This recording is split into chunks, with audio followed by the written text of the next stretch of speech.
Welcome, friend, to another evening together.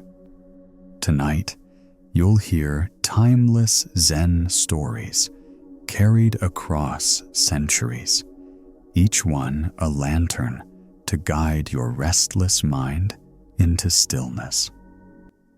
If your thoughts have been rushing all day, these tales will gently remind you that peace has always been waiting within.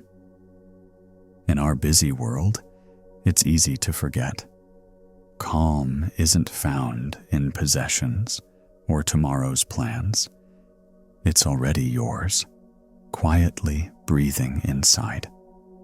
So, before you get comfortable, dear friend, take a moment to like this video and subscribe, but only if you truly enjoy what I share here.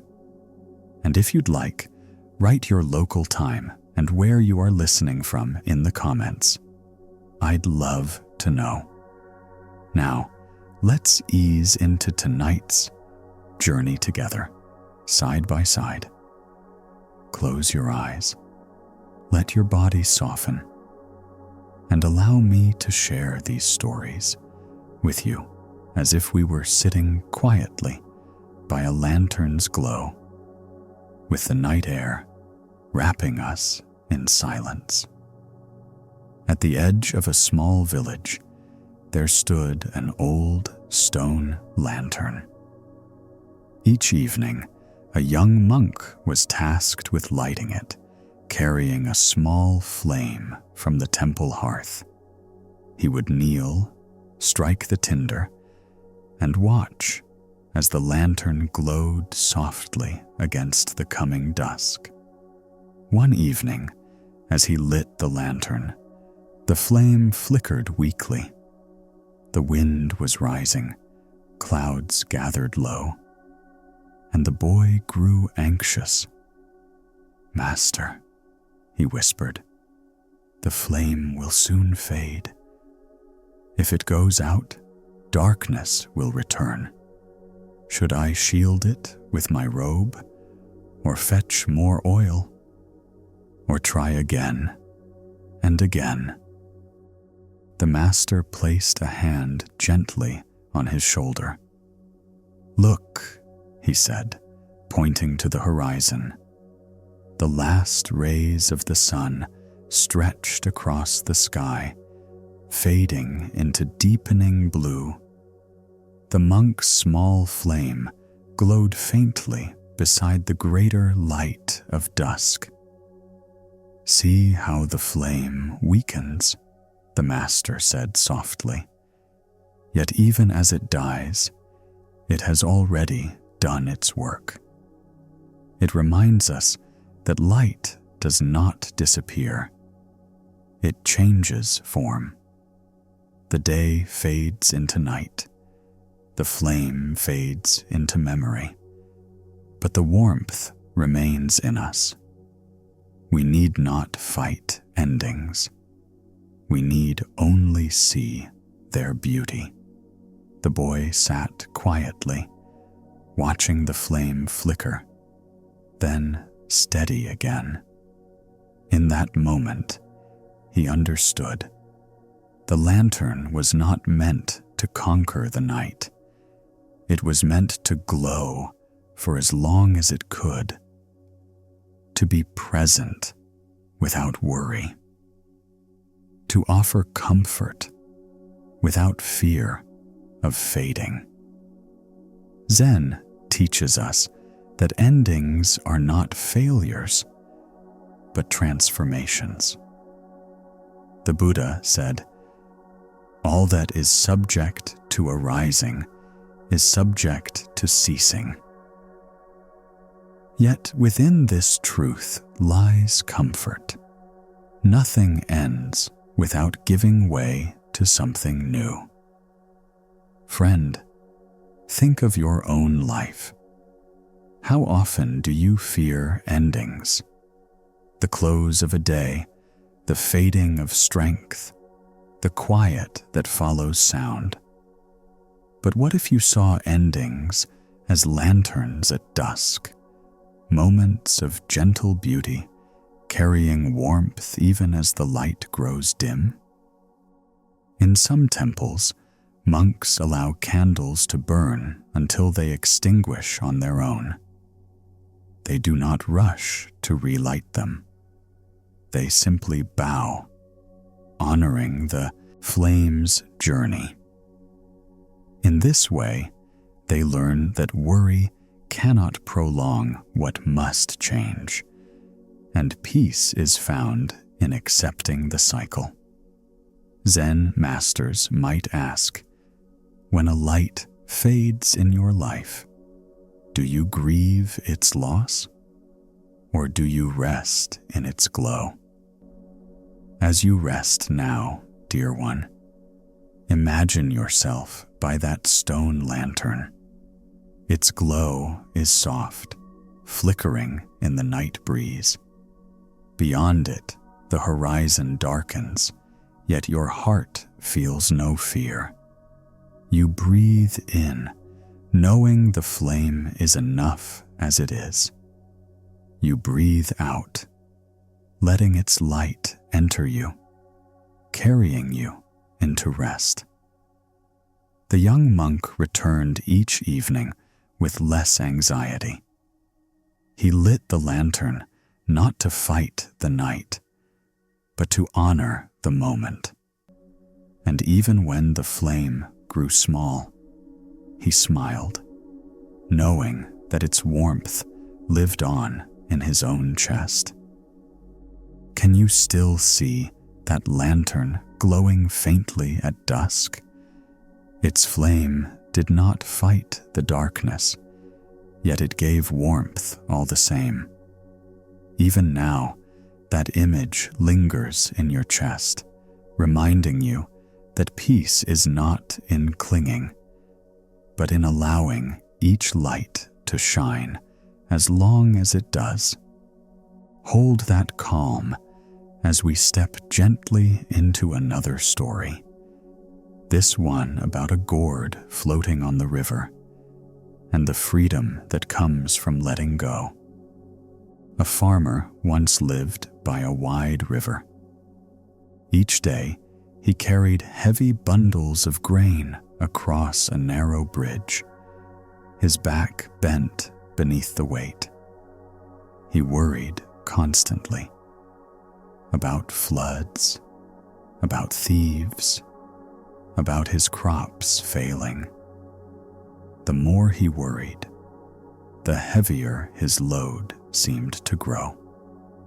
One afternoon, as he stumbled across the bridge, a gourd slipped from his bag and tumbled into the river.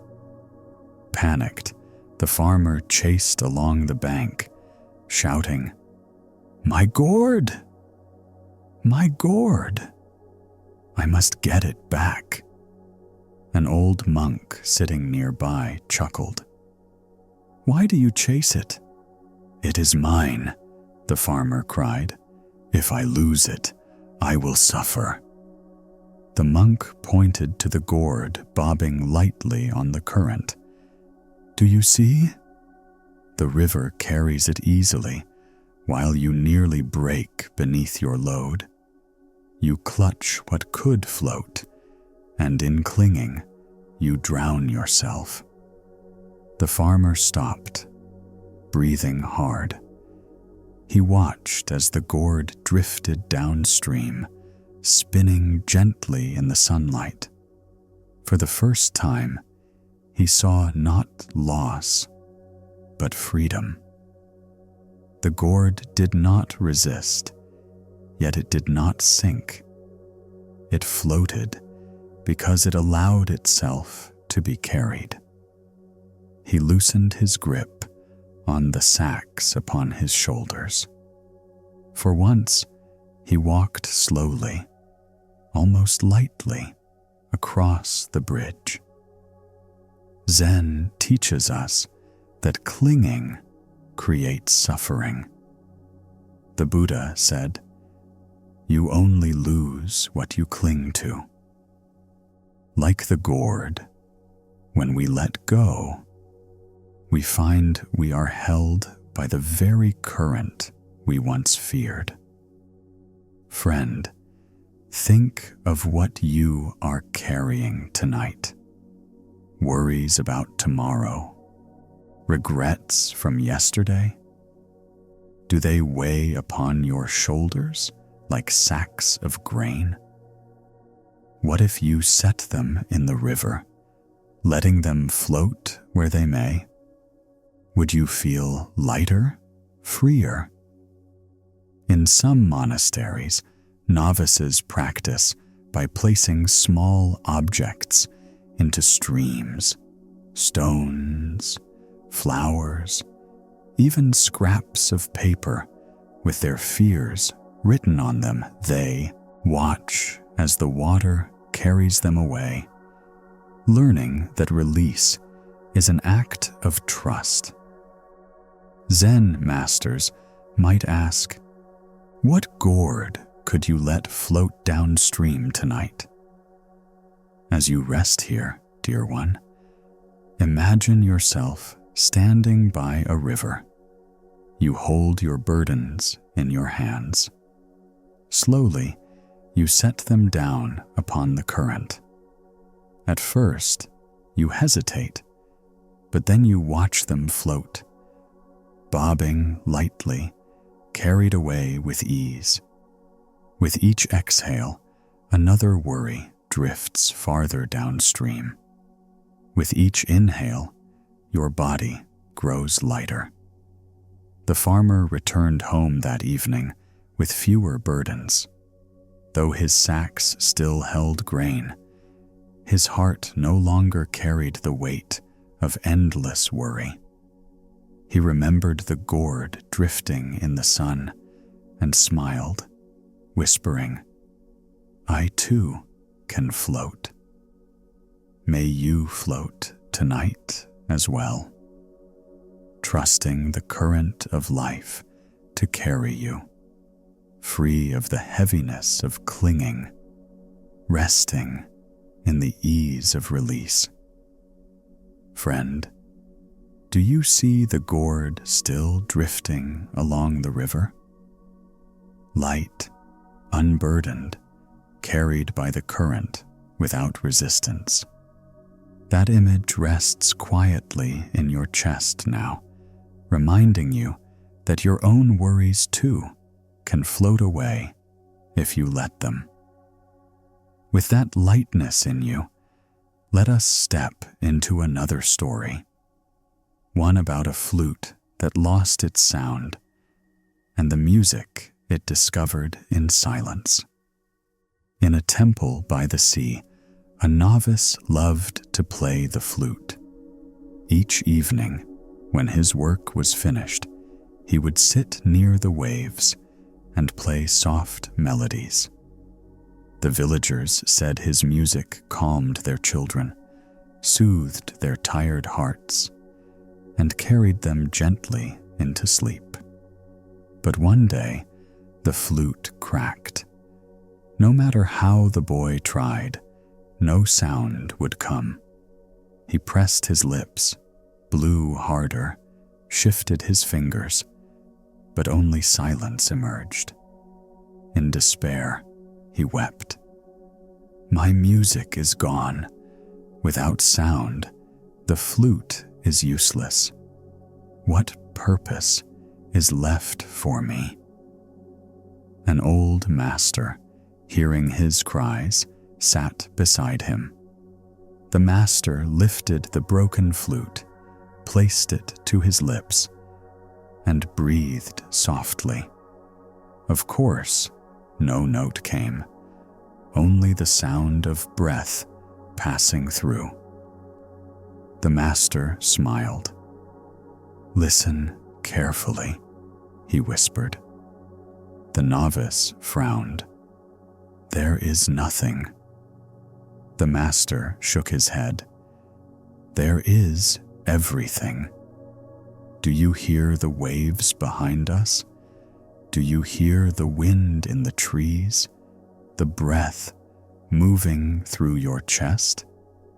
Music is not only notes.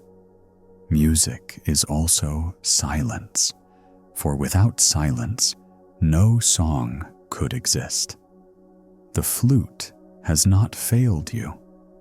It has taught you that stillness sings too. The boy sat quietly, and for the first time, he noticed the rhythm of waves, the rustle of leaves, the quiet hum of life itself. The broken flute had opened his ears to the greater music of the world. The Buddha once said, "Better than 1,000 hollow words is one word that brings peace." And sometimes, even one word is too many. Zen teaches that silence itself can be the most profound teacher. Friend, reflect gently. Have you ever feared losing your song, your work, your voice? Yet what if silence, too, is part of the melody? What if peace is not constant sound, but in the stillness between? In some monasteries, monks gather not to chant, but to sit in complete silence. No bells, no flutes, no words, only breath, only presence. In that stillness, they discover a song more vast than any melody. Zen masters might ask, "What music do you hear when you stop trying to play?" As you rest, dear one, imagine holding that broken flute. You bring it to your lips and breathe. No note emerges, only silence. Yet around you, the world plays, waves, wind, heartbeat. You realize you are not the musician, but part of the orchestra of existence. And in that awareness, you rest. The novice no longer mourned his flute. He still carried it, cracked and silent, but not as a loss, as a reminder that silence sings louder than sound.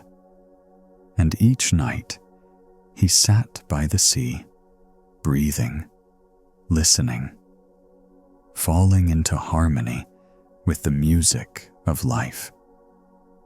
Tonight, may you hear the same harmony. Let the silence cradle you. Let its music carry you gently into sleep.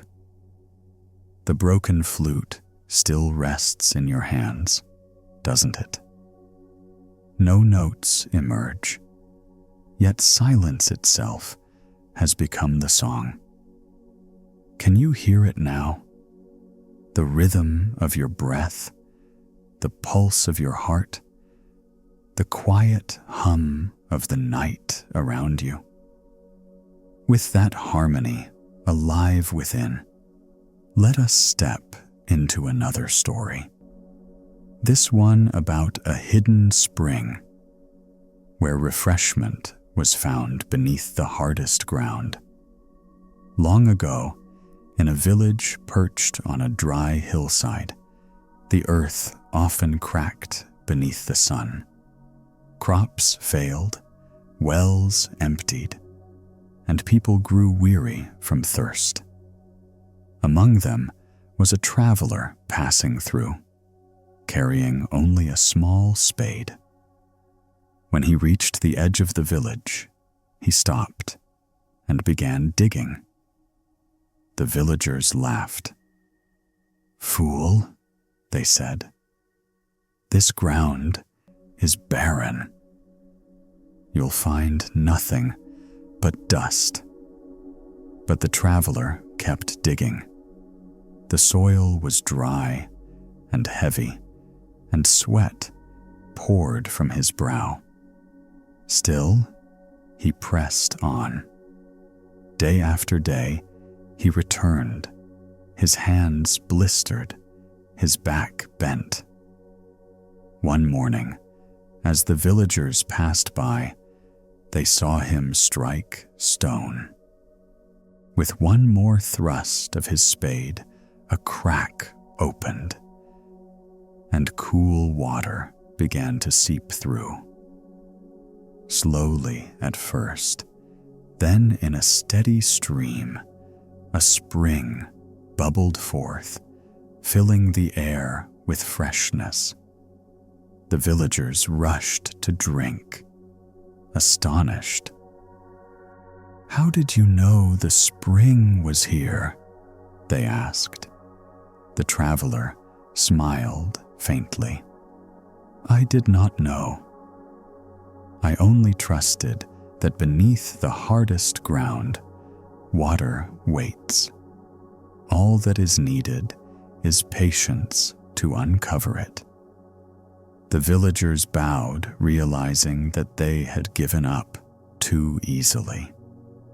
Where they saw only barrenness, the traveler had seen the possibility of life. The Buddha taught, "With persistence, nothing is impossible." Zen reminds us that beneath even the driest ground of our hearts, a spring of peace flows. We need only dig through layers of resistance to uncover it. Friend, think of your own inner ground. Does it sometimes feel dry, barren, lifeless with worry? What if beneath it lies a hidden spring waiting quietly for you to uncover it with patience? In monasteries, monks sometimes dig gardens, not only for food, but as meditation. Each stroke of the spade is a reminder that peace is not always on the surface. Sometimes it lies hidden, discovered only through persistence and faith. Zen masters might ask, "What spring within you is waiting to be uncovered?" As you rest, dear one, imagine yourself kneeling on dry earth. You press your hands into the soil, and though it feels hard, you keep going. At last, cool water rises, flowing freely, washing your hands. You cup it to your lips and drink, feeling freshness spread through your body. The spring has always been there. You only needed to reach it. The villagers cherished that spring for generations. Each time they drank, they remembered the traveler who showed them that life hides beneath even the hardest places. Tonight, may you too find that spring inside you. Cool, refreshing, endless, flowing beneath the surface of your thoughts, waiting to quench every worry and carry you into rest.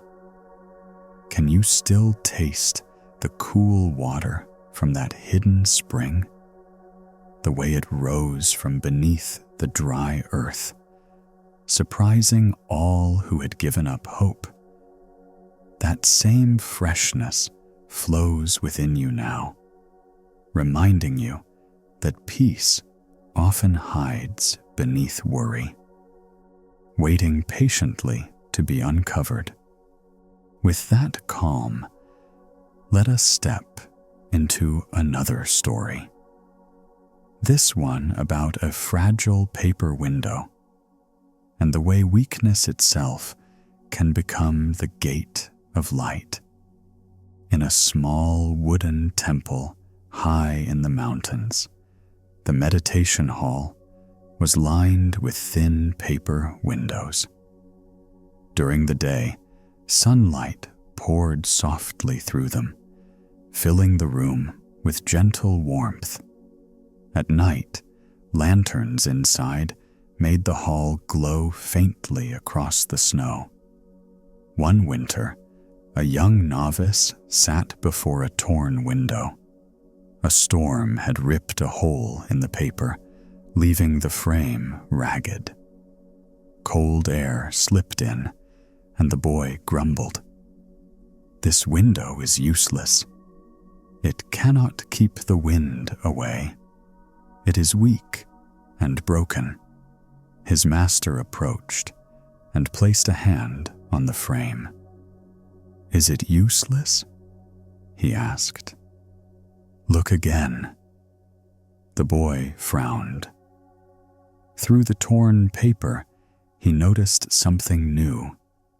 The moonlight streamed directly through the gap, casting a silver beam across the floor. The master whispered, "Because the window is weak, it lets the light enter. What you call flaw is also a gift. Without gaps, no illumination comes." The novice sat quietly, seeing the beauty in what he had despised. The paper's fragility, its weakness, was not its failure. It was its purpose. The Buddha said, "As a lamp dispels darkness, so does wisdom dispel ignorance." Yet wisdom often enters through cracks, not through strength. Zen teaches us that the very places we consider broken may be the openings where light comes through. Friend, reflect gently. Do you ever call yourself weak, broken, unworthy? What if your cracks are the very places where peace can shine into you? What if your softness, your fragility, is not a fault, but an opening? In some monasteries, monks repair torn paper windows not by replacing them fully, but by patching them lightly, leaving small gap for sunlight. The practice teaches that imperfection is not an obstacle to light. It is a doorway. Zen masters might ask, what light has entered your life through the cracks you once despised? As you rest, dear one, imagine sitting in a quiet temple hall. The paper windows glow softly with lantern light. You notice a tear, and through it, a beam of moonlight shines across the floor. It does not matter that the paper is broken. Perhaps it is beautiful because it is broken. As you breathe, let the light enter you the same way. The novice no longer scolded the torn window. Each night he sat before it, bowing to the silver beam that entered through its weakness. Tonight, may you rest like that paper window, soft, imperfect, yet glowing with the light that enters through every crack. As you rest, dear one, imagine yourself in that grove. The wind rises, brushing against your skin. At first you stiffen, but then you soften, bending with each gust. The wind no longer threatens. It dances with you. Feel how steady your roots are, how safe you remain when you allow yourself to yield. The monk who once believed strength meant standing tall grew older and wiser. When hardships came, he remembered the bamboo, and instead of resisting, he bent. And because he bent, he endured. Tonight, may you sway like bamboo, rooted, flexible, unbreakable in spirit, resting gently in the storm until peace returns. Can you still feel the bamboo swaying in your chest? Each stalk bending with the wind, never resisting, never breaking, only moving gracefully with the storm. That softness is now yours, a strength that needs no hardness. With that ease alive within, let us step into another story. This one about a sparrow asleep in the branches, reminding us that rest itself is part of the way. A young monk once struggled with worry. Each night when he lay down, his body tired, but his mind restless, thoughts crowded like noisy birds. What if tomorrow brings failure? What if I forget my duties? What if I am not enough? One evening, as he wandered outside the temple unable to sleep, he looked up at a tree. There, nestled among the branches, was a small sparrow. Its body was tiny, fragile against the wide night sky, yet it slept soundly. Its feathers puffed, its head tucked under its wing. The monk whispered to himself, "Doesn't the sparrow worry about falling? Doesn't it fear the wind or the hawk or the night?" The master, who had been watching silently nearby, placed a hand on the monk's shoulder. The sparrow rests because it trusts the branch. Sleep is not ignorance, it is surrender. To sleep is to practice trust. Do you see, my dear one? Even rest is the way. The monk bowed his head, realizing his sleeplessness came not from the night, but from his refusal to let go. That night, he returned to his mat, breathed deeply, and whispered, "I trust the branch." Slowly, he drifted into the first peaceful sleep he had known in weeks. The Buddha said, "Peace comes from within. Do not seek it without." Sleep is one of the simplest doors to peace, yet we often block it with worry. Zen reminds us that rest is not wasted time. It is the practice of letting go. Friend, think of your own nights. Do you hold yourself awake with thoughts, fearing what tomorrow may bring? What if you trusted the branch of this moment, your pillow, your breath, your body, to hold you safely? In some monasteries, monks practice lying down meditation.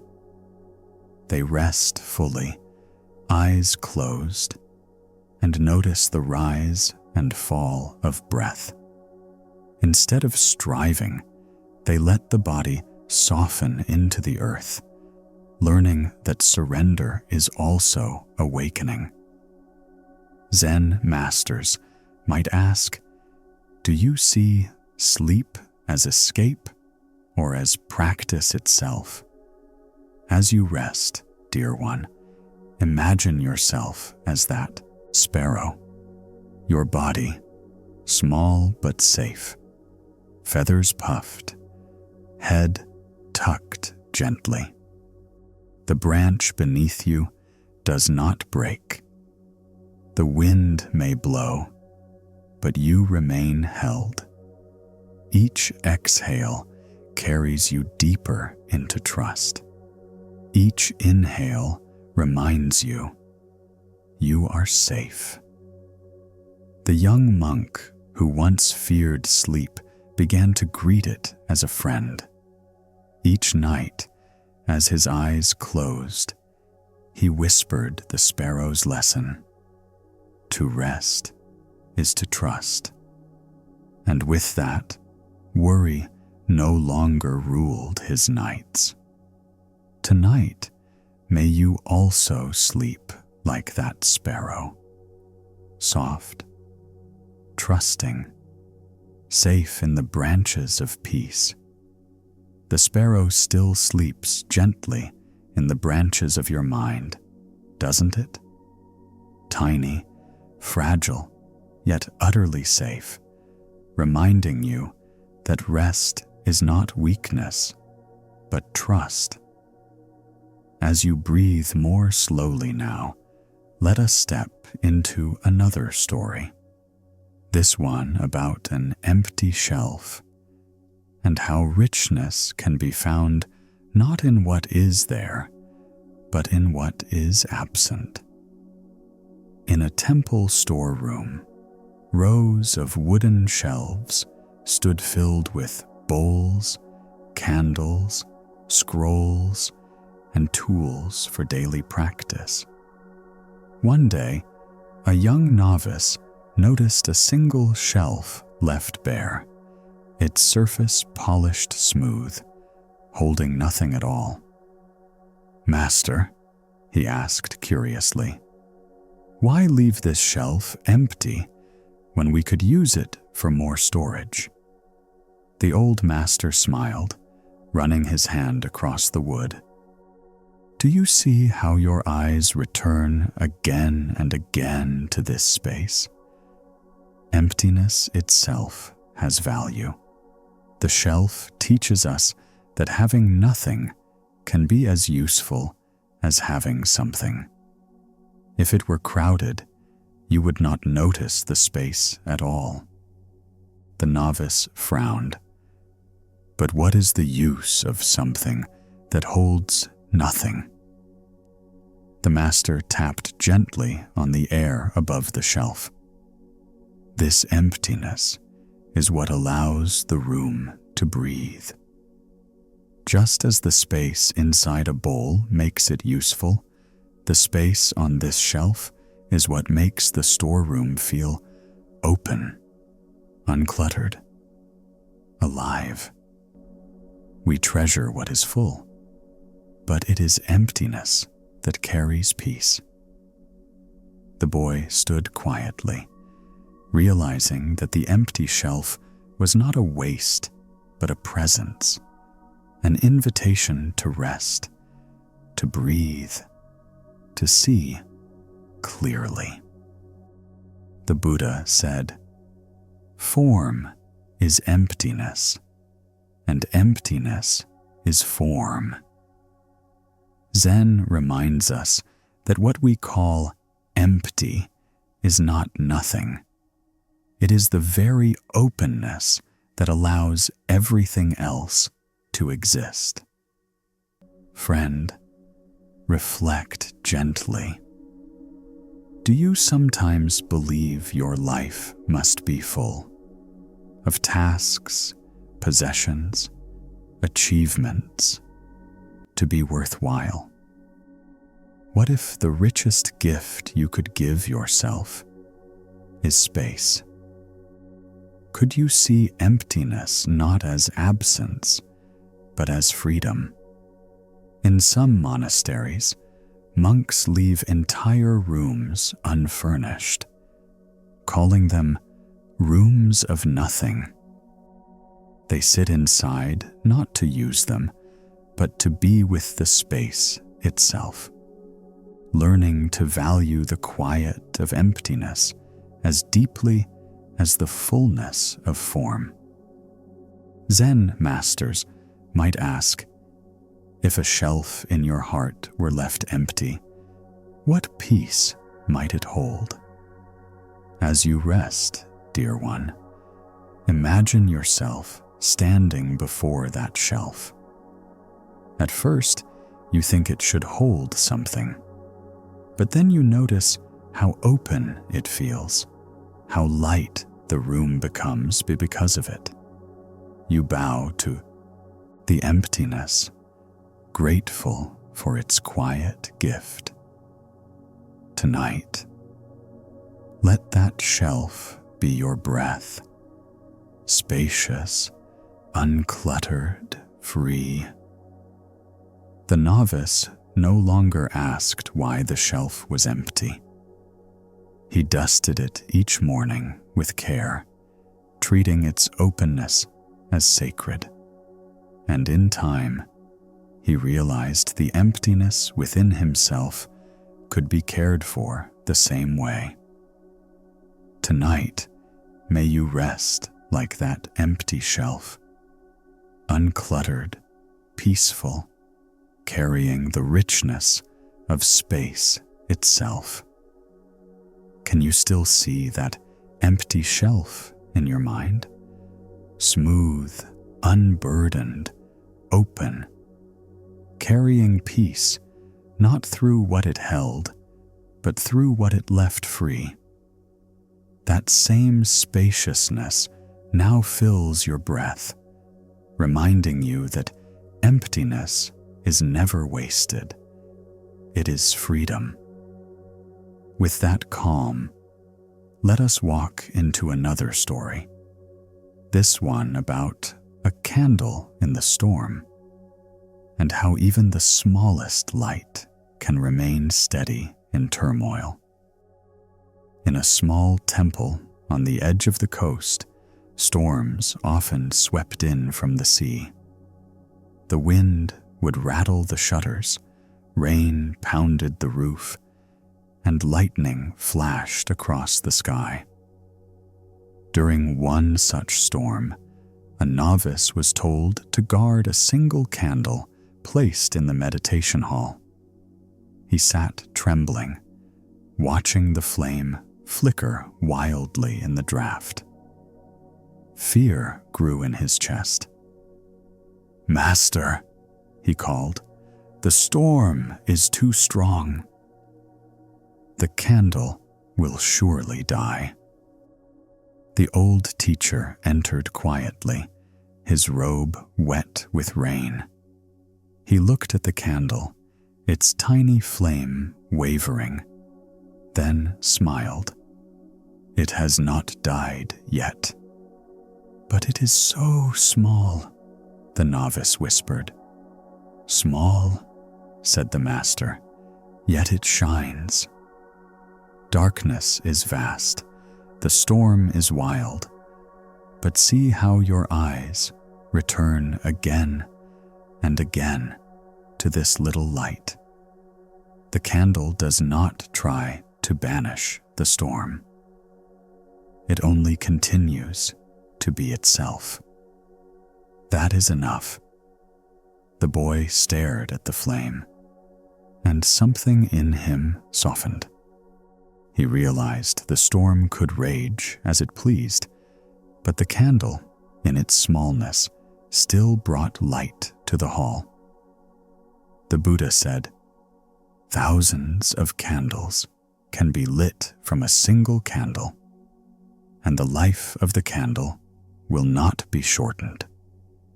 Zen reminds us that peace does not come from conquering storms, but from keeping our own flame steady. Friend, think of your own worries tonight. Do they feel like storms? Loud, overwhelming, endless? What if you stopped trying to chase them away and instead returned to the small light inside you, steady, no matter how dark the sky? In some monasteries, monks meditate in darkness with a single candle. They focus not on the shadows pressing in, but on the gentle flame, learning that one point of peace can hold back 1,000 storms in the heart.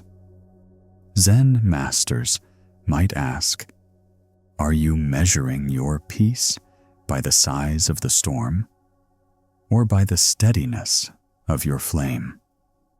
As you rest, dear one, imagine a candle glowing softly beside you. The wind howls outside. Rain lashes the roof.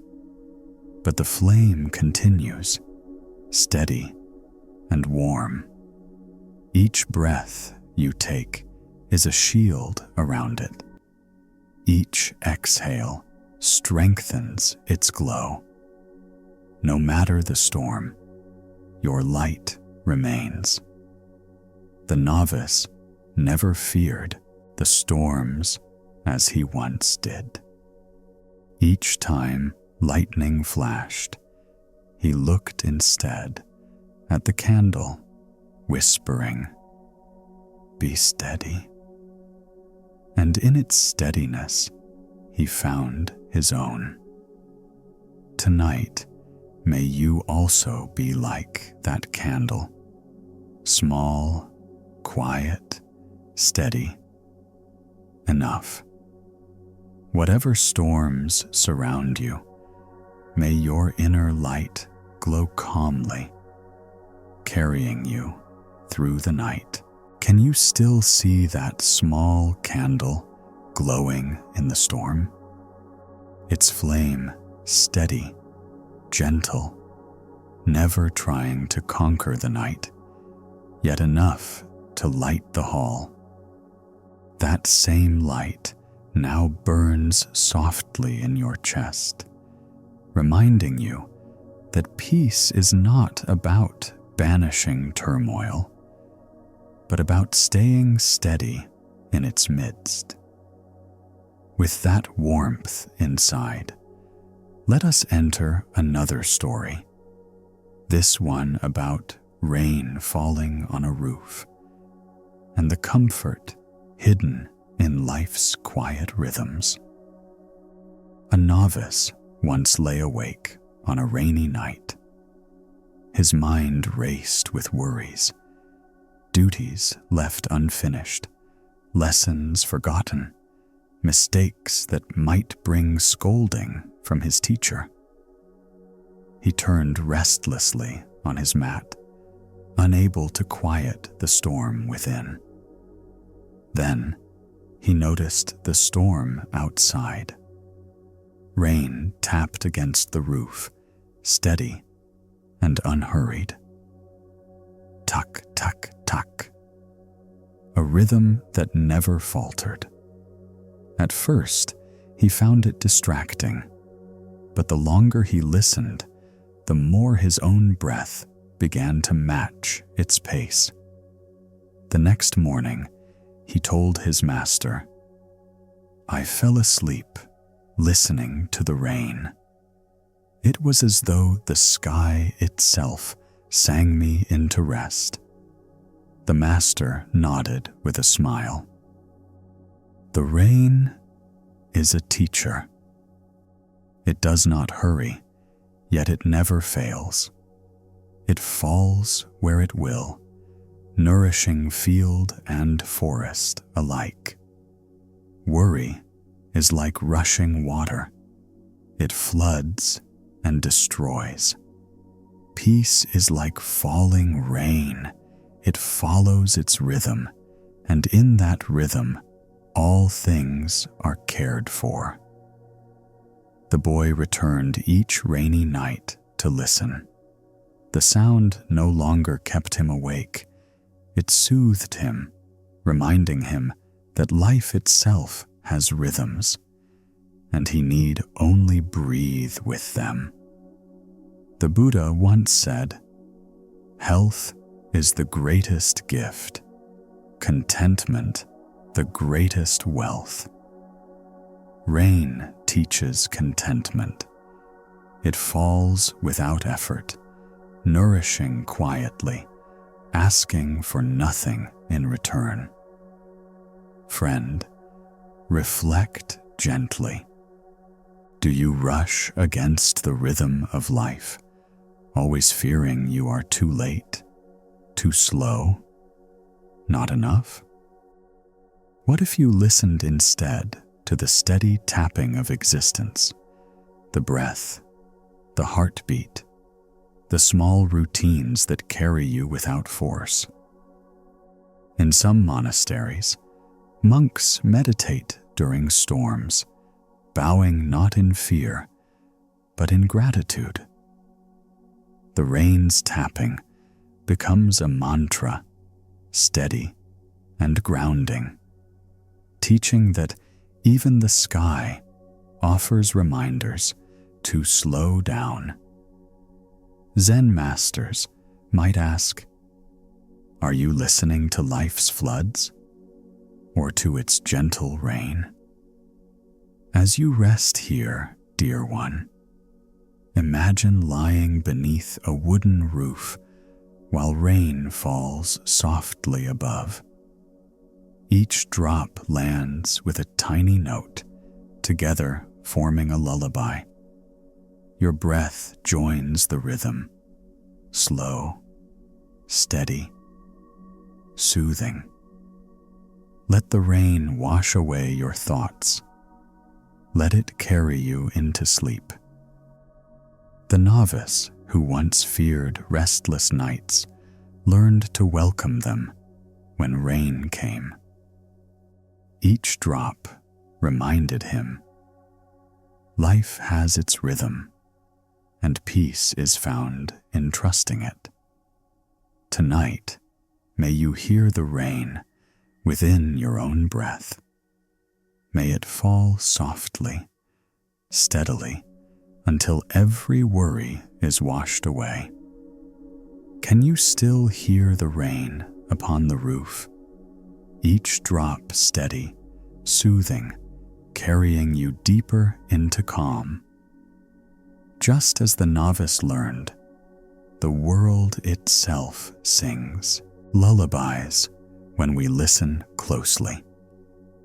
With that rhythm still echoing in your chest, let us step into another story. This one about a forgotten path, and how sometimes losing direction is the very way to find peace. There was once a traveler who set out across a forest road, determined to reach a distant monastery. He carried a map, but the path was narrow, the trees dense, and soon he realized he had taken a wrong turn. Anxiety rose in him. If I do not find my way, I will be lost forever, he thought. He hurried, tripping over roots, forcing his way through brambles, sweat dripping down his back. Yet the more he rushed, the farther he seemed from any road. At last, exhausted, he collapsed on a mossy stone. The forest was quiet, except for the distant call of birds and the rustle of leaves. His heart slowed, his breath deepened, and for the first time, he stopped struggling. As he sat in stillness, he noticed something he had missed.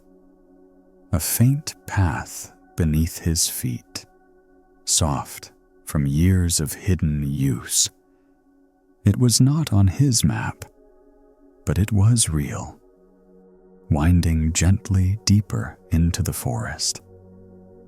He followed it slowly, and in time, It led him not where he had planned, but to a clearing of astonishing beauty, a small shrine beside a stream where monks once came to pray. The traveler bowed deeply. Had I not lost my way, I would never have found this.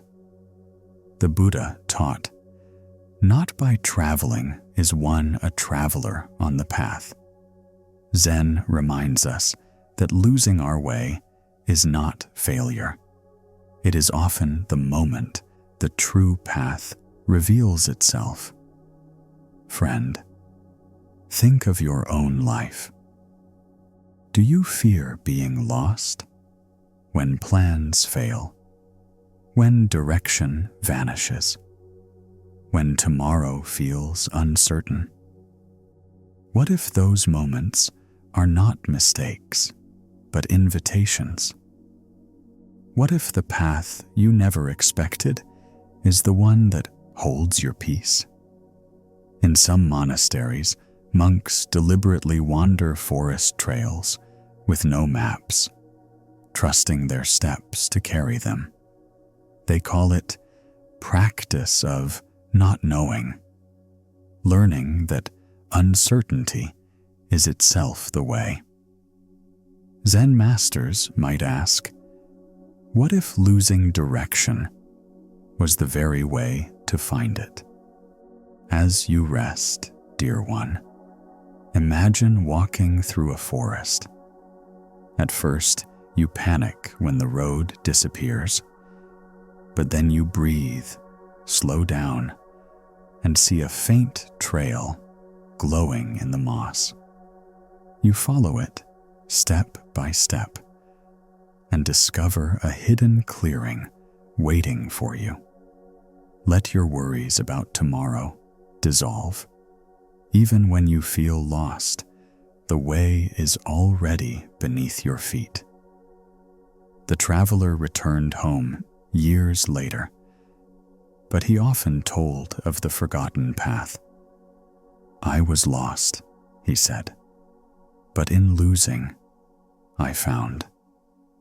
May you too rest tonight in the truth that even when you feel lost, life is guiding you. The forgotten path is waiting, and it leads you gently into peace. The forgotten path still lingers in your heart, doesn't it?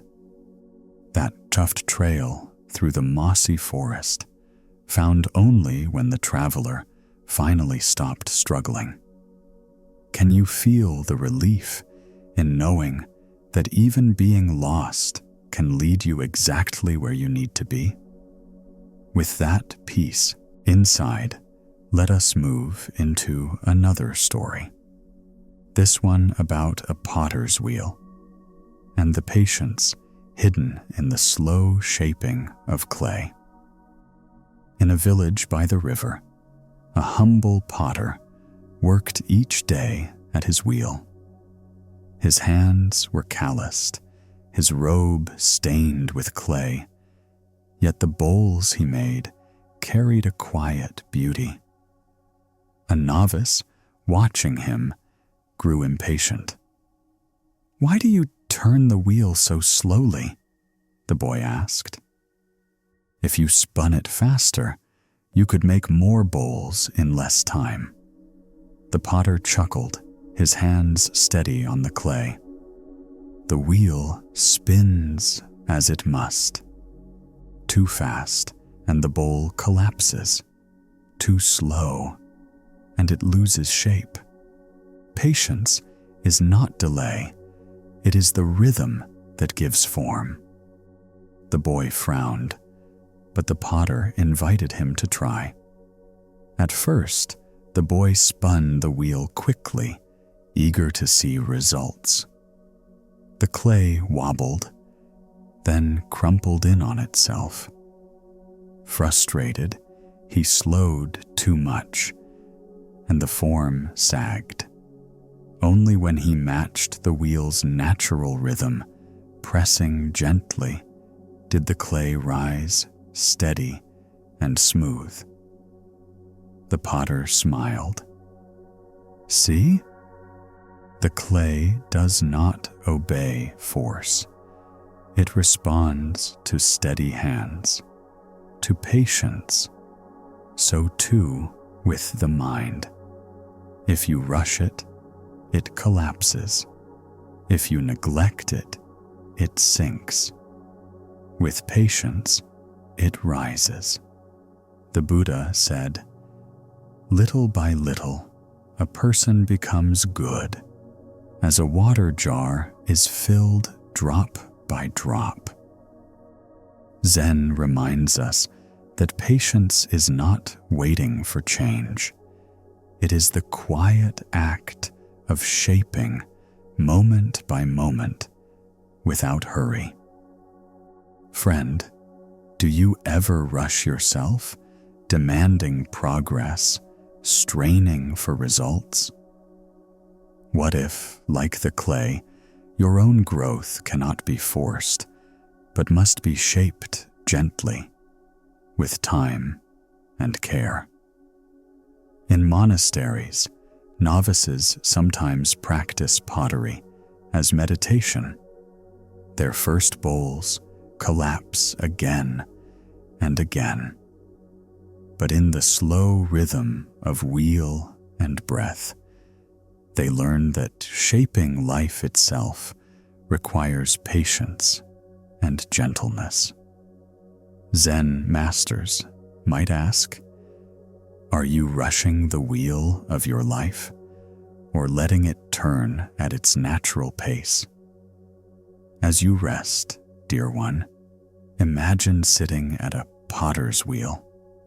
Clay rests between your hands, cool and soft. You press too hard, and it falters. You press too lightly, and it sags. But when you breathe and match the rhythm, the clay rises gracefully, becoming whole. Each breath shapes it, and each breath shapes you. The boy who once scorned patience returned to the potter daily. He discovered that bowls, like lives, are not made in haste. Each requires time, care, and trust in the slow turning of the wheel. Tonight, may you rest with that same patience. Let the wheel of life turn gently beneath you. Let each breath shape you slowly, steadily, into peace.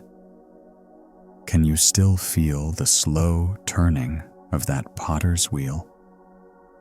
The clay rising steady under gentle hands, shaped not by force, but by patience. That rhythm now echoes in your breath, each inhale and exhale shaping you into calm. With that ease inside you, let us move into another story. This one about monks' laughter and the way joy itself can dissolve worry. At a temple nestled in green hills, the monks had a tradition. Each afternoon, after their chores were complete and meditation finished, they gathered in the courtyard beneath a great cedar tree. At first, they sat in silence, eyes lowered, hands folded. But soon, one of them would begin to laugh, softly, then louder, until others joined. Within moments, the courtyard filled with laughter, rising like bells in the air. A visitor once arrived during this time. Confused, he asked the abbot, "Why do your monks laugh so loudly? Shouldn't they be serious in their practice?" The abbot chuckled. "Seriousness has its place, but so does laughter. Laughter is like sweeping the mind. It clears worry, loosens the knots of fear, and reminds us not to take ourselves too heavily. If we cannot laugh, how can we ever be free? The visitor sat among them, hesitant at first. But as the monk's laughter rang out, something in him softened. His worries about business, his careful posture, his furrowed brow, all melted. Soon, he too was laughing, tears streaming down his cheeks, breath shaking with release.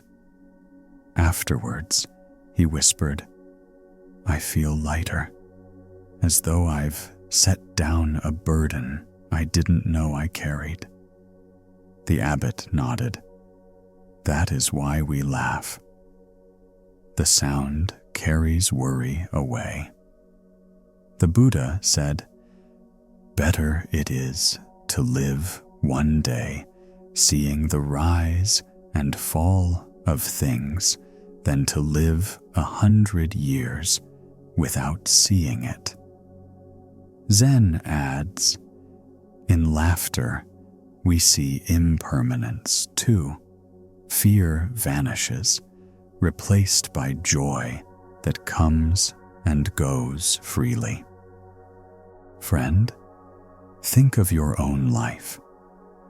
When was the last time you laughed so deeply it shook you? Do you allow yourself that freedom? Or do you cling to heaviness as though it were noble? What if laughter itself is practice, an act of letting go? In some monasteries, monks begin meditation with laughter, not chanting. They laugh until their bodies loosen, then sit in silence, empty and light. The practice teaches that joy, too, is a form of wisdom. Zen masters might ask, if the world is heavy, why not answer it with laughter? As you rest, dear one, imagine yourself in that courtyard. The monks begin to laugh, their voices ringing like bells. At first, you smile, then chuckle, then laugh with them. Every worry shakes loose, every fear tumbles out, until only lightness remains. Then silence returns, soft and complete. You lie back, breathing easily, free. The visitor who once judged the monk's laughter returned often to that temple. He never forgot how a few minutes of joy dissolved years of worry. Tonight, may laughter carry your worries away. May joy ripple through you like bells in the air, leaving your heart light and ready for rest. Can you still hear the echoes of the monk's laughter?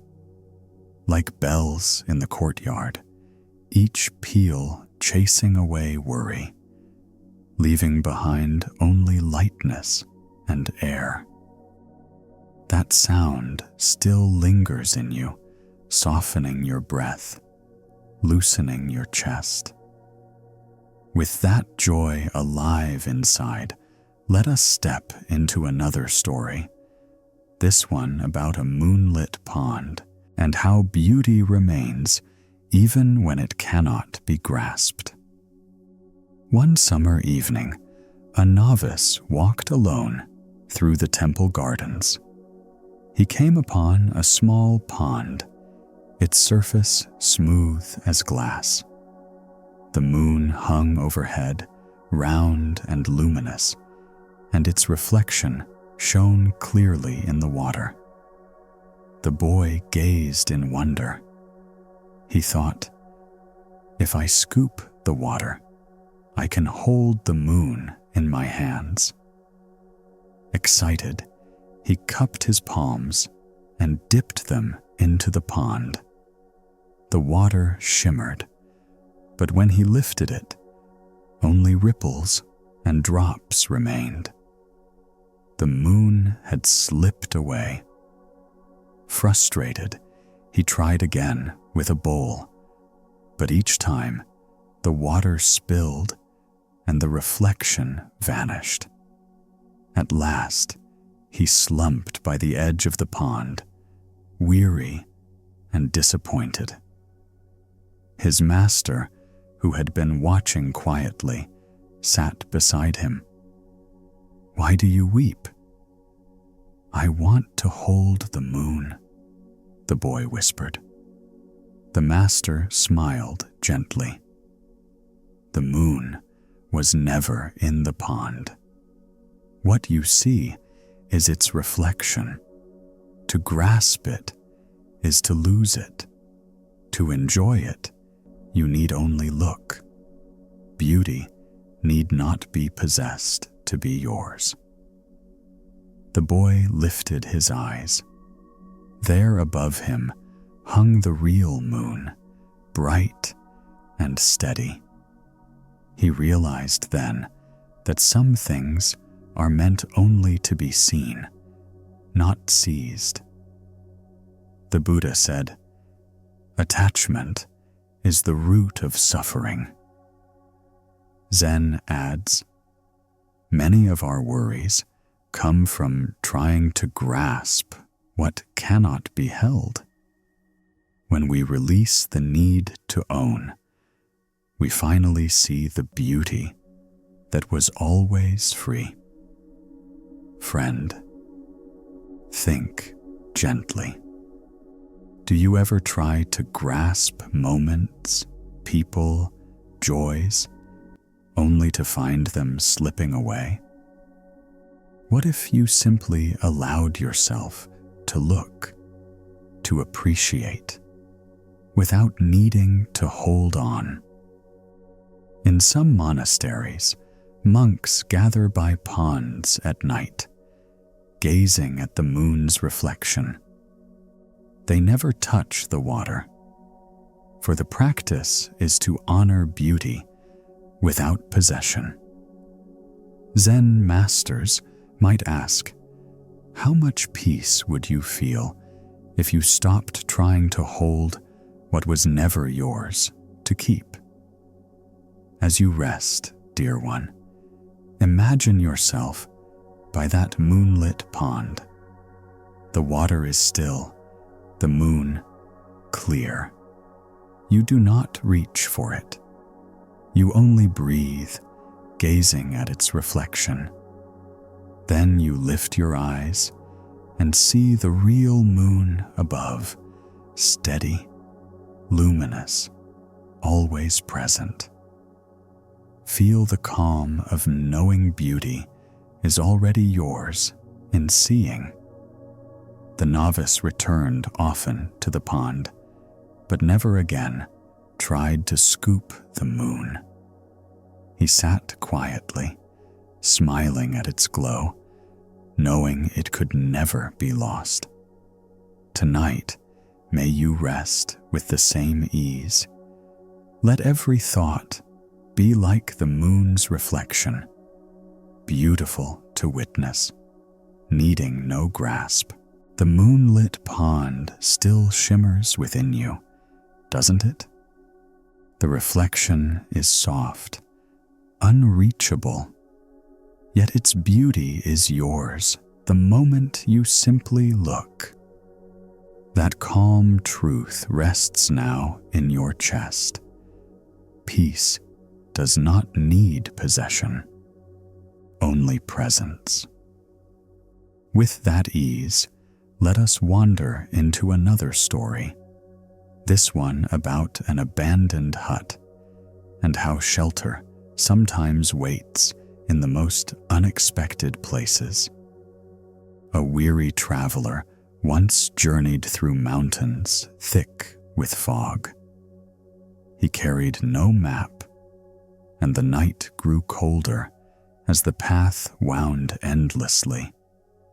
His cloak was thin, his feet sore, and his heart heavy with worry.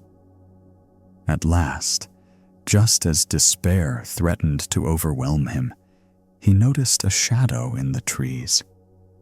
A small hut, weathered and crooked, seemingly forgotten by time. Its roof sagged, its walls leaned, and moss crept along its stones. He pushed open the door, expecting nothing but emptiness. Yet inside, he found a fire pit, a few dry sticks, and a mat laid neatly on the floor. The hut was broken, yes, but it was enough. He lit the fire, curled upon the mat, and slept deeply, warmed by gratitude. At dawn, the fog lifted, and the traveler stepped outside. The hut looked as frail as before, but in his heart, it had become precious. It had offered shelter when he most needed it. Later, when he reached the monastery, he told the monks of his night. They smiled. "The world is full of huts," they said. "Sometimes broken, sometimes hidden, sometimes waiting where you least expect them. Peace often arrives like that, quiet, unpolished, but enough." The Buddha taught, "Contentment is the greatest wealth." Zen reminds us that safety and peace often come not from what is perfect, but from what is present. Friend, think of your own days. Do you overlook the small shelters life offers? The kindness of a stranger, the comfort of a blanket, the quiet of a single deep breath. What if peace is already waiting for you, like that abandoned hut, unnoticed but near? In some monasteries, monks spend nights in the forest, carrying no supplies. They trust that whatever shelter appears, a cave, a tree, an old hut, is enough. The practice teaches them that peace is not in control, but in trust. Zen masters might ask, "What humble shelter have you been given today that you might honor more deeply?" As you rest, dear one, imagine stumbling through fog into a quiet hut. Its walls creak, its roof leaks a little, but inside, warmth glows from a small fire. You lie upon a simple mat, feeling the safety of shelter. Tonight, let your bed be that hut. Not perfect, but enough. The traveler who once feared the night came to cherish it. Each time he saw a broken hut on his journeys, he bowed, remembering the peace it had once given him. Tonight, may you find shelter in what is already here. May your breath be the fire, your bed the mat, your room the hut that carries you safely into dreams. The image of that humble hut still rests within you, doesn't it? Fragile walls, a simple mat, a small fire. nothing perfect, yet enough to offer safety. Can you feel the ease that comes when we stop waiting for perfection and accept the shelter already around us? With that warmth in your heart, let us step into another story. This one about falling snow and the serenity that builds quietly without effort. A novice once grew impatient with meditation. "Master," he complained, "I sit every day, but I see no progress. My mind is noisy, my heart unsettled. When will peace finally come?" The master smiled and led him outside. Snow had begun to fall, the flakes drifting silently from the gray sky.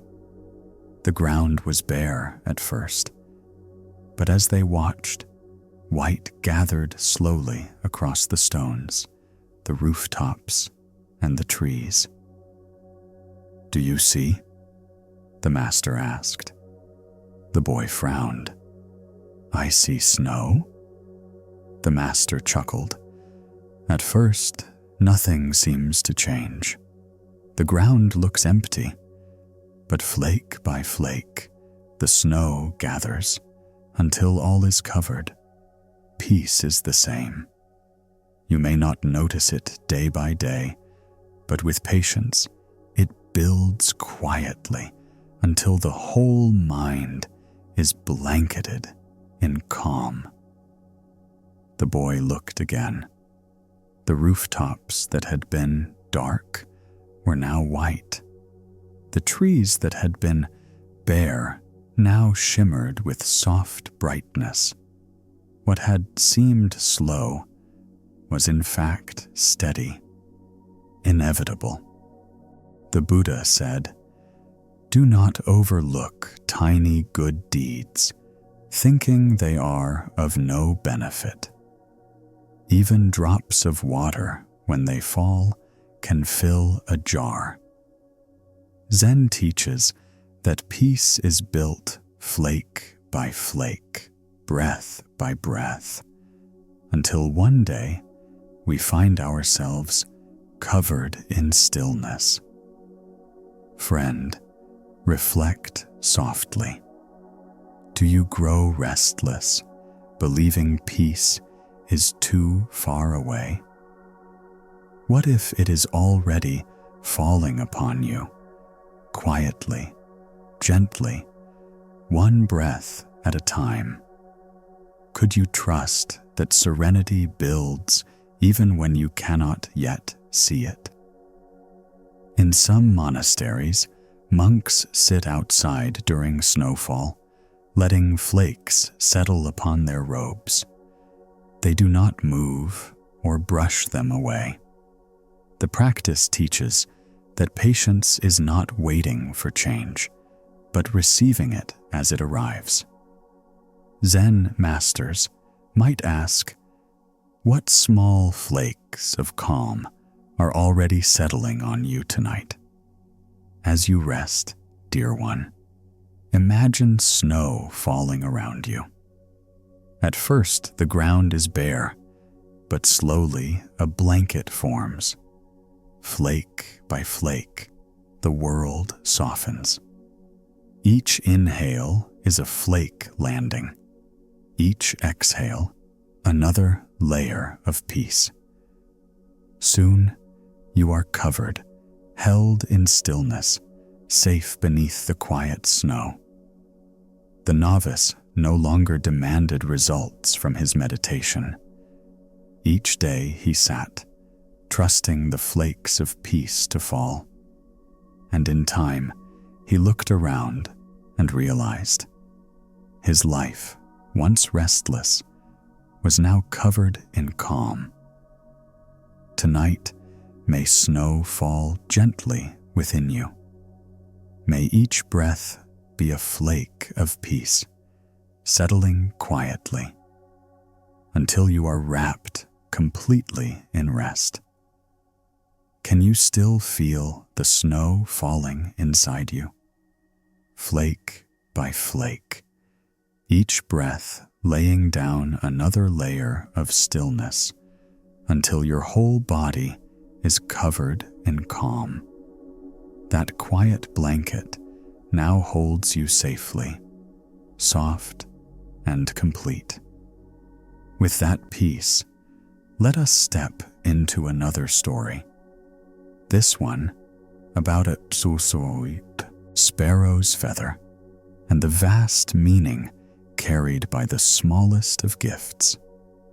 In a busy town, a wandering monk taught kindness to anyone who would listen.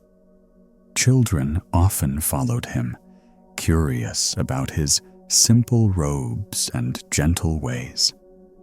One day, as he prepared to leave, a little girl ran up to him. "Master," she said shyly, "I want to give you something." She opened her hand and revealed a small feather, pale and delicate, fallen from a sparrow's wing. "It's all I have." The monk took the feather with reverence, holding it as if it were treasure. "This," he said softly, "is a gift beyond gold. Do you see how light it is? Yet it carries meaning, because it comes from your heart. True value is not in weight or size, but in the love behind it." The girl's eyes brightened. "So, even a feather can matter?" "Especially a feather," the monk said. "It reminds us that even the smallest things, a smile, a kind word, a gentle thought, can carry the weight of compassion." He tucked the feather into his robe and carried it with him for years. Each time he touched it, he remembered the girl's gift, and it reminded him that peace is often hidden in small offerings. The Buddha said, "If you light a lamp for someone else, it will also brighten your path." Zen reminds us that the smallest acts of kindness ripple endlessly outward. Friend, think of your own life. Do you sometimes believe your kindness is too small to matter? What if even the lightest feather of compassion could rest in someone's heart forever? In some temples, monks keep small tokens, stones, leaves, or feathers, offered by children or travelers. They treat them as sacred, not because of material worth, but because they carry the spirit of giving. Zen masters might ask, what small gift could you give tonight, even if only a kind thought?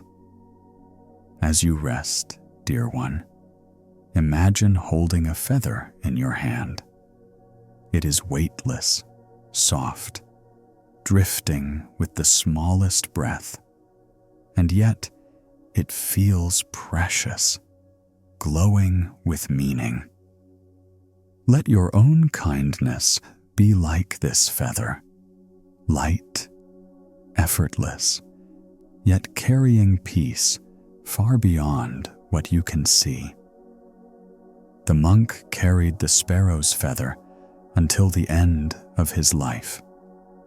It reminded him always that greatness is not in size, but in sincerity. Tonight, may you rest with the same truth, that even the smallest breath, the tiniest act of love, is enough to carry peace into the world and into your dreams. Can you still feel that feather in your palm? Light as air, yet full of meaning because it was given with sincerity. Doesn't it remind you that your smallest gestures, too, carry infinite value? With that gentleness in your heart, let us move into another story. This one about an old bridge and how crossing slowly, without hurry, can bring steady peace. There was a wooden bridge that stretched across a river between two villages. Its planks were worn smooth by countless feet, and in some places the boards creaked or sagged. Travelers often hurried across, afraid it might collapse beneath them. One evening, a weary wanderer reached the bridge at dusk. He looked at the shaky planks and felt fear in his chest. "If I rush, I will reach safety quickly," he thought. And so he began to run.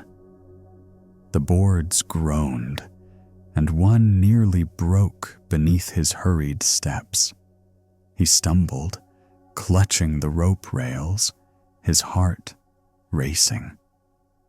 On the far side, an old monk waited, carrying a lantern. "Why do you run so fast?" he asked with a smile. "The bridge is weak," the traveler panted. "I feared it would not hold me." The monk stepped calmly onto the bridge, his feet moving slowly, one deliberate step at a time. The planks creaked beneath him, but because he did not rush, his weight settled gently, and the bridge held. When he reached the traveler, he said, "The bridge is not weak. It is only honest. It asks you to walk with care, not with haste." The wanderer bowed his head, ashamed of his fear. Crossing again at the monk's side, he matched the slow rhythm. And this time, the bridge felt steady beneath him. The Buddha said, "With patience, one can cross the flood." Zen reminds us that rushing often brings collapse, but patience turns even fragile paths into safe ones. Friend, think of your own life. Do you sometimes run too quickly across uncertain ground, fearing it will fail you? What if slowing down, step by step, was the very thing that gave you safety? In some monasteries, monks practice walking meditation across old bridges. They bow at the entrance, then walk with deliberate calm, each footfall a lesson in patience and trust. Zen masters might ask, what bridge in your life could become steady if only you crossed it slowly? As you rest, dear one, imagine yourself stepping onto that wooden bridge. The boards creak beneath your weight, but you do not hurry. You breathe with each step, slow and steady. The lantern light ahead glows warmly, guiding you across. You feel safe, not because the bridge is perfect, but because you move with care. The wanderer never again feared fragile crossings. He remembered the monk's lantern and his calm steps, and he learned that haste was more dangerous than any weakness in the boards. Tonight, may you cross gently into sleep, step by step, breath by breath, until rest carries you safely to the far side. Can you still feel yourself stepping gently across that wooden bridge? Each plank creaking softly beneath your weight, yet holding steady because you moved with care. That rhythm now lives in your breath. Slow, deliberate, safe. With that calm in you, let us wander into another story. This one about a hidden bell, and how even without being struck, it can awaken the heart. In a quiet temple nestled against the mountains, there hung a great bronze bell. Its surface was carved with ancient characters, and its size was so large that it took 2 monks to ring it. Visitors often asked to hear its sound, and when struck, it resonated so deeply that it seemed to shake the ground itself. But in the meditation hall, there was another bell, small, plain, and never rung. A novice, puzzled, once asked the abbot, "Why keep a bell that makes no sound?" The abbot smiled and led him into the hall. "Sit beside it," he said. At first, the novice grew impatient. He wanted to hear something, to be moved by sound. But as he sat in silence, he began to notice his own heartbeat echoing in his chest, the wind whispering through the shutters, the soft creak of wood beneath him. The abbot whispered, "Do you hear the bell?"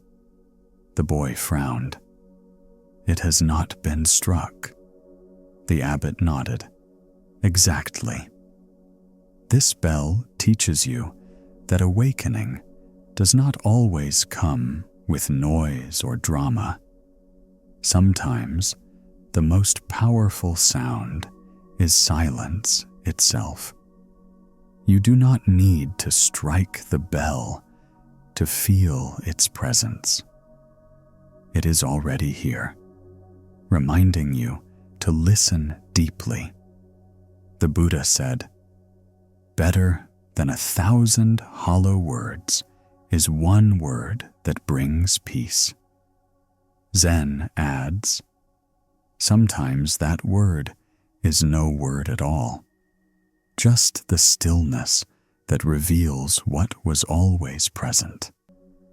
Friend, do you ever wait for loud signs, for great moments of clarity, before allowing yourself peace?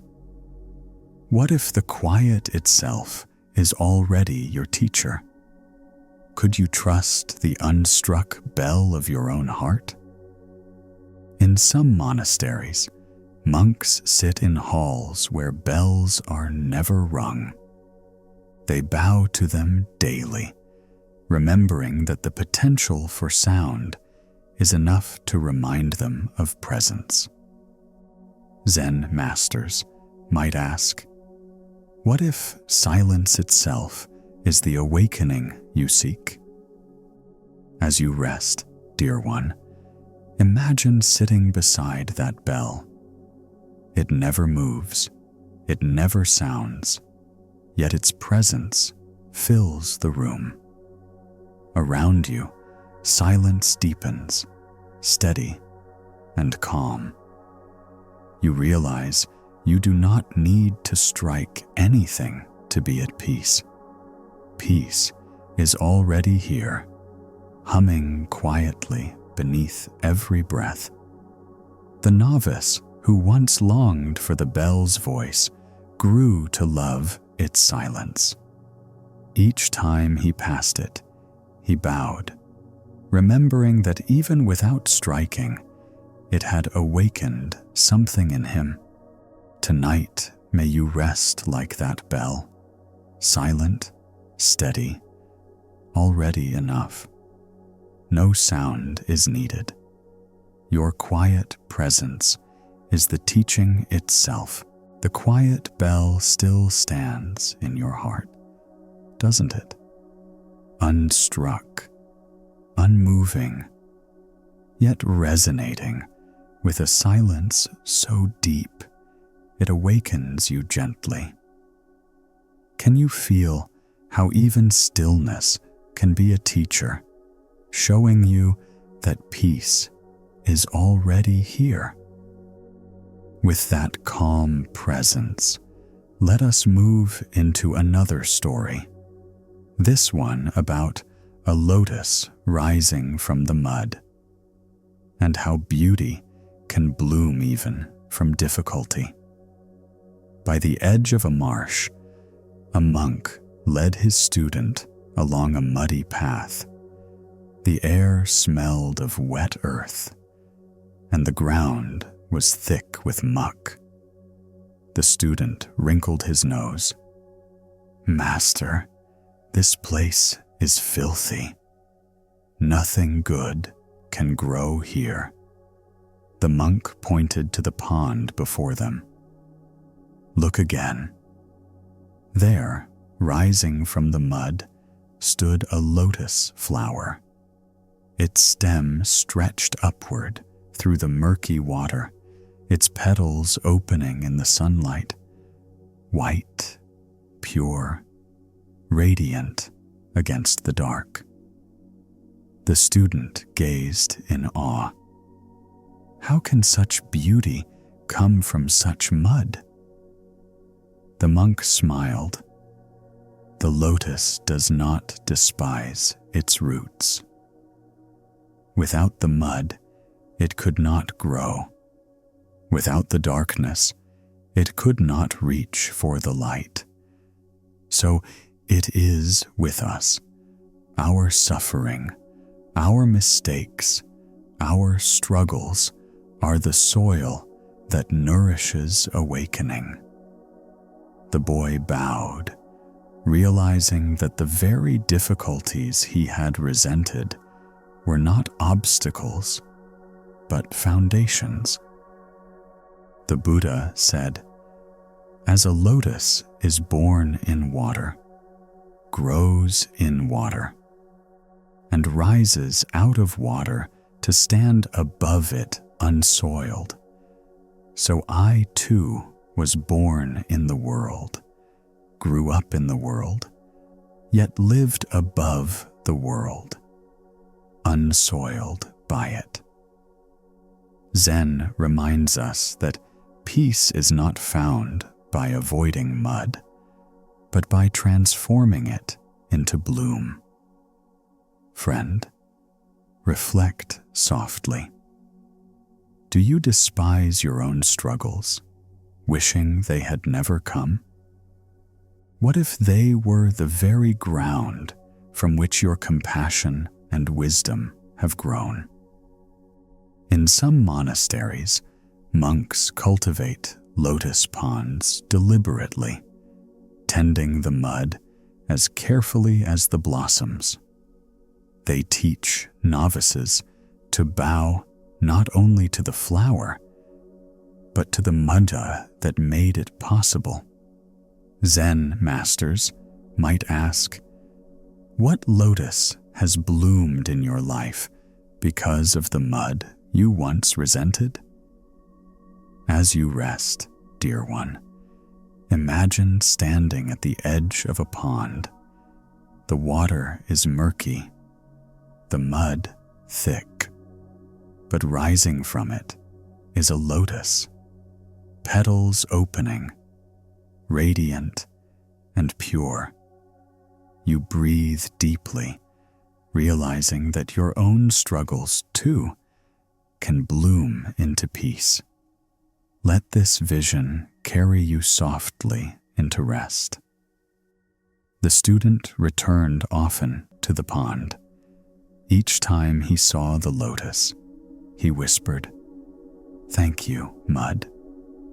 In time, he no longer resented his hardships. They had become the soil of his awakening. Tonight, may you rest like the lotus, rooted in difficulty, yet blossoming in peace, untouched by the mud that nurtures you.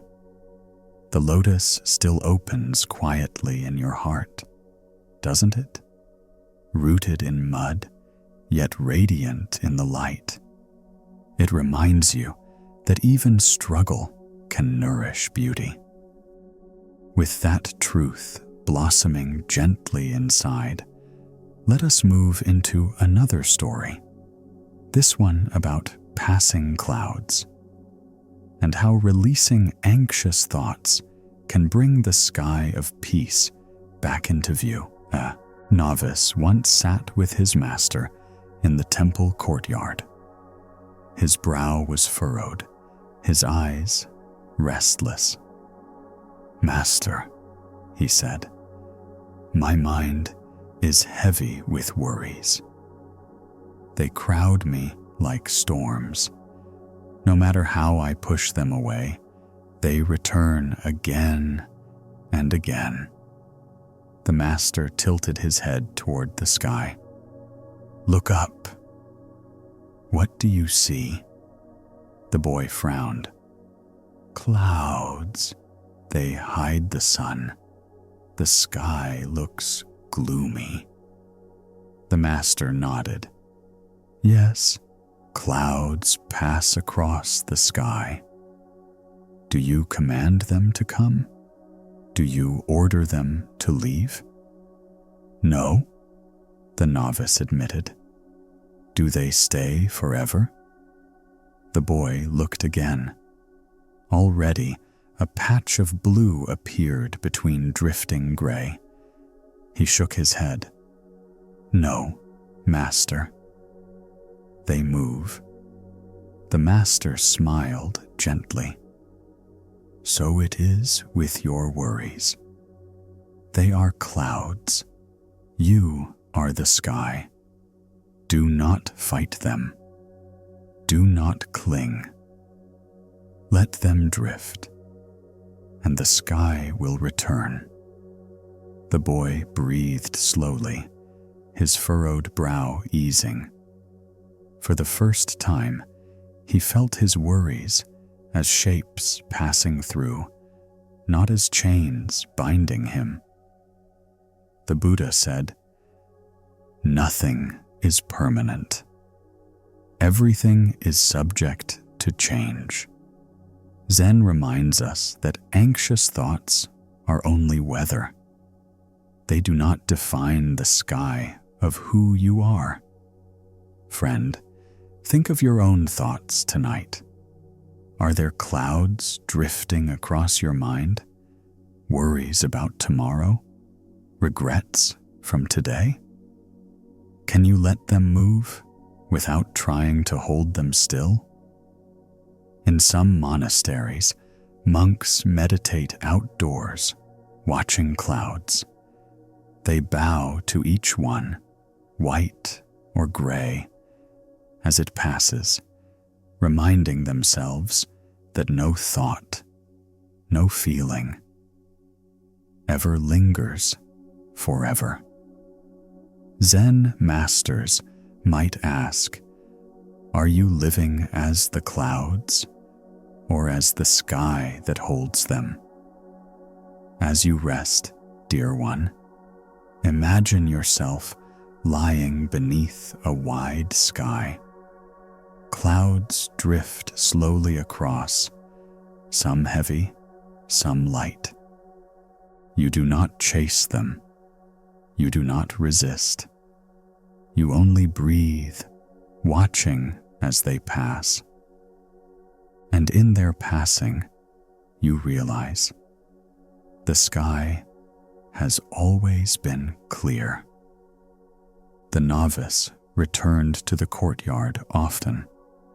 Each time clouds troubled his heart, he looked upward and whispered, "This too will pass." And in that whisper, peace returned. Tonight, may your own worries pass like clouds. May you rest as the sky itself, vast, steady, untouched, while every thought drifts softly away. Can you still see the clouds drifting gently across the sky of your mind? Each one moving on, leaving behind the endless blue that was always there. That vastness rests in you now, steady and open. With that calm, let us step into another story. This one about a monk sweeping leaves, and how peace is found in the simplest of daily tasks. In the courtyard of a temple, a novice was given the chore of sweeping each morning. At first, he did it quickly, annoyed that such simple work kept him from study. He dragged the broom across the stones, grumbling at the endless leaves that fell anew each day. One morning, the abbot watched quietly as the boy swept. "Why do you hurry so?" he asked. "Because the leaves never end," the novice groaned. "Even when I finish, the wind brings more. It is useless." The abbot bent down, picked up a single leaf, and held it to the sunlight. Is this leaf useless? Was it not once shade? Did it not once breathe life into the air? And now, as it falls, does it not still feed the earth? The boy's eyes softened. The abbot placed the leaf gently back onto the ground. Sweeping is not about ending the leaves. It is about greeting each one with care. The task is never finished, but peace is not in finishing. It is in doing with presence. That day, the boy swept differently. His strokes slowed. He watched the broom gather leaves into soft piles, listened to the rustle, felt the morning air cool on his face. For the first time, sweeping became meditation. The Buddha said, "Your work is to discover your work, and then, with all your heart, to give yourself to it." Zen teaches that even the simplest labor can reveal truth if done with awareness. Friend, reflect for a moment. Do you treat your daily tasks as burdens, rushing through them just to be done? What if each action, washing, sweeping, breathing, was already sacred? In some monasteries, sweeping is not given to novices as punishment, but as privilege. The broom is considered a teacher, showing that peace is hidden in repetition and presence. Zen masters might ask, what leaf in your life are you rushing past instead of bowing to? As you rest, dear one, imagine yourself holding a broom. The courtyard is quiet, the morning air cool. With each gentle sweep, leaves gather. The sound is soft, like whispers of the earth. You do not hurry. Each stroke is enough. Each leaf belongs. feel how peaceful even simple motion can be. The novice who once cursed his chore grew to love it. Years later, when he became a teacher, he often swept the courtyard himself, smiling as the wind carried more leaves down. Tonight, may you sweep gently through your own thoughts, one by one, without hurry, without demand.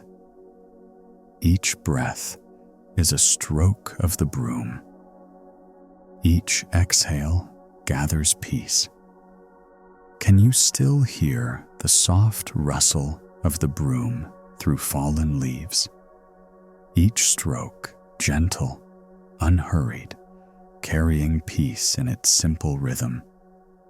That same quiet motion now flows in your breath, steady, calming, complete.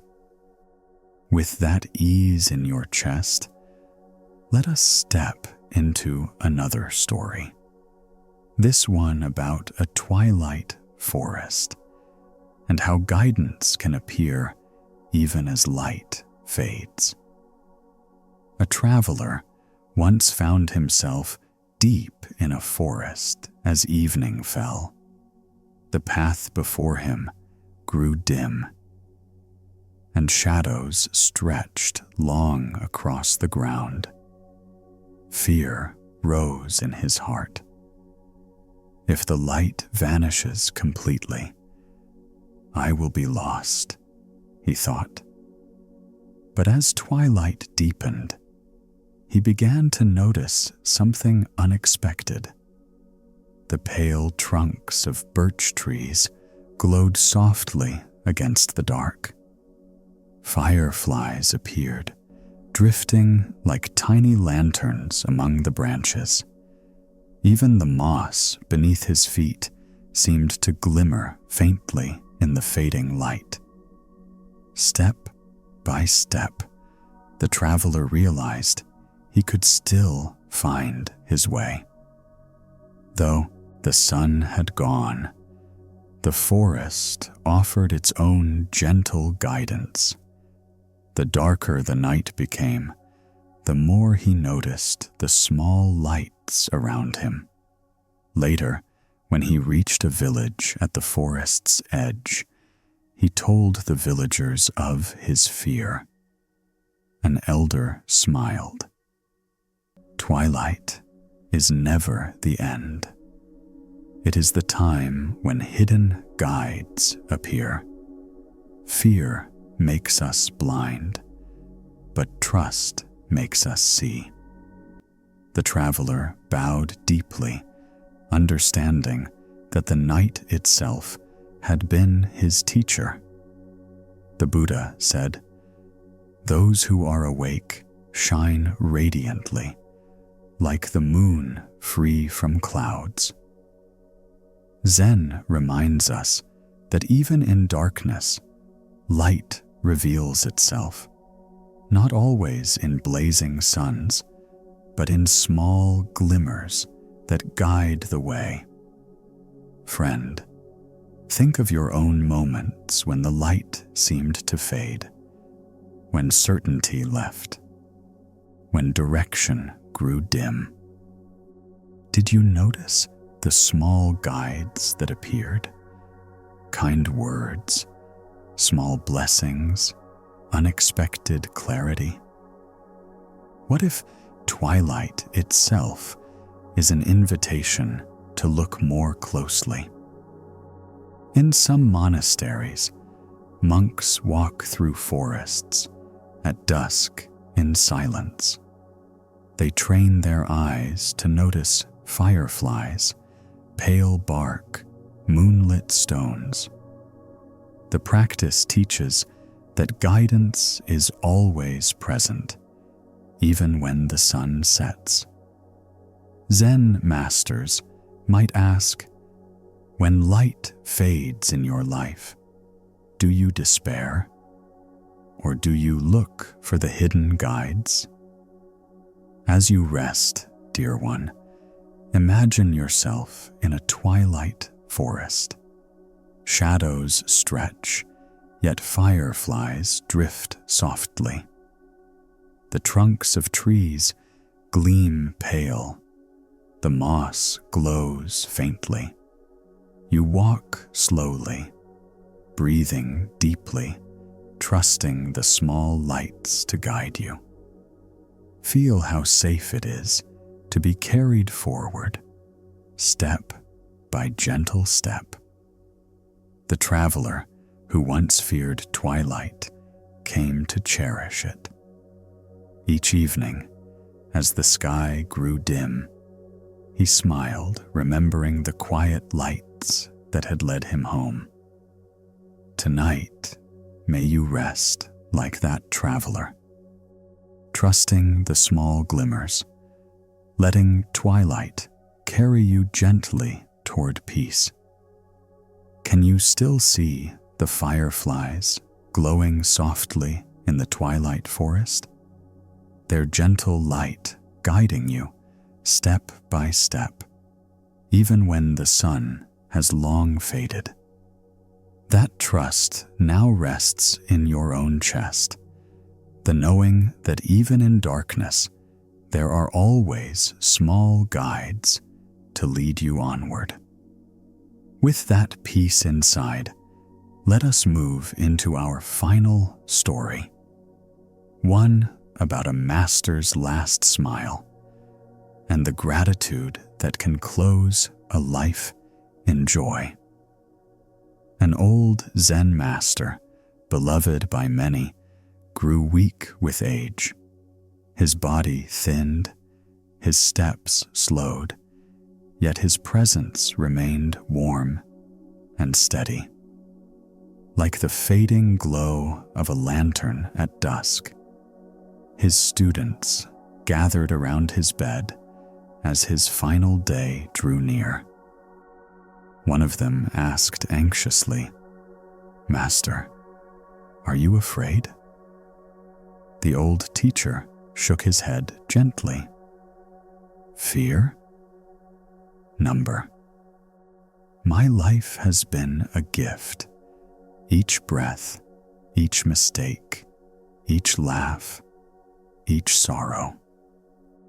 Why would I fear returning to the great silence that carried me all along?" As the sun dipped below the horizon, his breathing slowed. Then, suddenly, he opened his eyes and smiled. A wide, radiant smile, brighter than his students had ever seen. They wept, asking, "Master, what do you want? You see?" With his last strength, the teacher whispered, "Everything is enough." Then, with that smile still on his lips, he closed his eyes and drifted into stillness, as peacefully as a leaf falling into a river. For many years after, his students spoke not of his teachings, not of his sermons, but of his final smile. They said it was the greatest lesson he ever gave, that even at the very end, gratitude can be our last gesture. The Buddha said, "Let us rise and be thankful, for if we learned little today, at least we learned something." Gratitude transforms both living and dying into peace. Friend, reflect softly. What if tonight, before you close your eyes, you smiled in gratitude?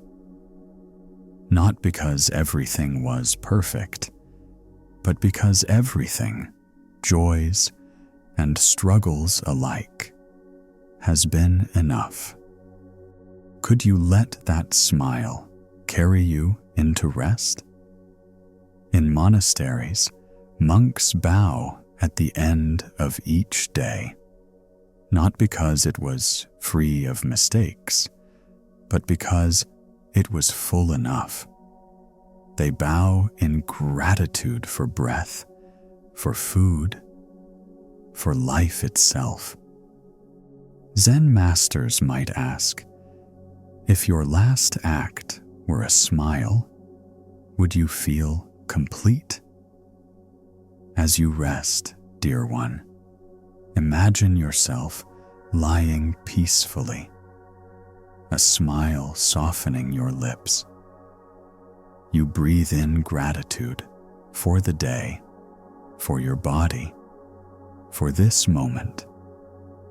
You breathe out, letting it all go. Nothing more to do, nothing more to chase. Only thankfulness, carrying you gently into dreams. The old master's final smile lived on in his students' hearts. Each time they faced hardship, they remembered it, and they too smiled. Gratitude became their last word in every day. Tonight, may you rest with the same gratitude. May a quiet smile soften your heart, reminding you that everything is enough. Our journey together has reached its resting place. We have crossed bridges and sat beneath lanterns. We have listened to rain and watched snow fall.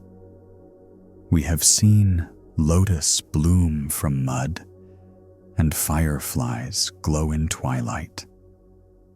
Along the way, Zen masters and monks whispered truths, that endings are not failures, that cracks can shine, that laughter heals, that gratitude completes. Now, let us slow everything. Feel how your body has grown heavy, supported fully by the bed beneath you. Your breath drifts in and out, soft and unhurried, like ripples on a pond. Each exhale carries away what you no longer need. Each inhale fills you with the quiet of the night. Remember the sparrow, resting safely on its branch. Remember the empty shelf, peaceful in its openness. Remember the candle, steady in the storm. And remember the Master's final smile, gratitude shining even in the last breath. These are not just stories, dear one. They are truths alive in you now, flowing through your heart, steadying your breath, softening your thoughts. Friend, you are safe here. You are whole. You are enough, exactly as you are in this moment. Nothing is missing. Nothing is wasted. The night holds you gently, like a hut in the forest, like snow falling softly, like clouds drifting peacefully across the sky. As your breath slows, let every worry loosen and drift away. Let your thoughts dissolve like leaves swept into piles, like ripples fading on water. There is nothing left to chase, nothing left to fear, only rest. Friend, may you sleep deeply. May gratitude be your final smile tonight, and may your dreams carry you into peace, reminding you that everything is already enough.